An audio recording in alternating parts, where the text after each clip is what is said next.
thoughts on the soil? What do you guys see here? It's definitely clumpy.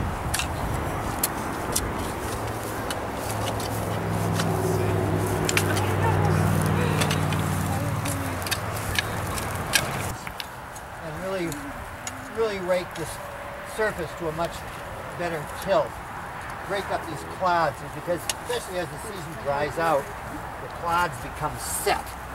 So you want to rake it so you get a nice tilt. They added manure. It wasn't too bad a soil to start with, but it could definitely, you know, a bit more manure would be good. Again, you know, more of the rocks out somewhere else. So, but what I would do as far as the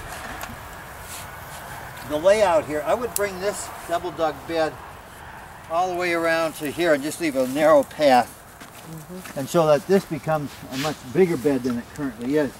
Then you say, oh, it's too far to reach in the middle. So you make a keyhole bed pattern in this. You know, I can reach all the way to the middle to about here. So if I just put a stone, a nice flat stone right here, then I can work here. I might just put a flat stone in, you know, a couple of flat stones in here. I never have to walk or compact on the bed, but I have the whole bed to grow in. In fact, another way to do it, if you had time and you had small space, double dig the whole pathways too, and then make the pathways some old boards without splinters, in case you're barefooter, and especially a wide board. Standing on the boards, it doesn't compact much under that board. Or again, that could be a place for the stone mulch. The crop plants here, their roots are going to go boom right into that soil. It could also be a thick chip mulch path.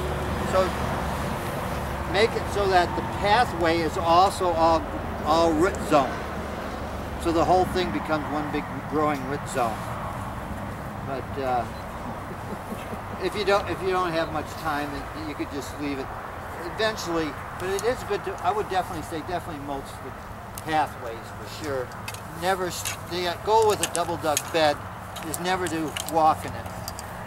And so this needs some finishing work. Maybe a couple people might want to stay behind. There's only a couple of rakes and spend a little bit more time finishing it. Another thing you may want to mention, Skeeter, was that the moisture content of the soil was just about ideal, because if it were so wet that when you made a ball of it, you couldn't break it and have it crumble like that, it would be too wet. You'd be doing more harm than good. Yeah, to work in soil that's too wet. Right, soils can be too dry or too wet to work. This is just a little bit. It's a little on the damp side, but it'll still crumble. You can wad it up in your hand and still crumble it, and it. I mean, this is. It's there's really a lot of people in the world would be soil. lovely, would be thrilled to have a soil this good. Yes, because it's got a nice everybody amount gets it that good to start with. Silt and sand in it. It's a nice makeup. Yeah. Yeah. So I think this will work. I think this is going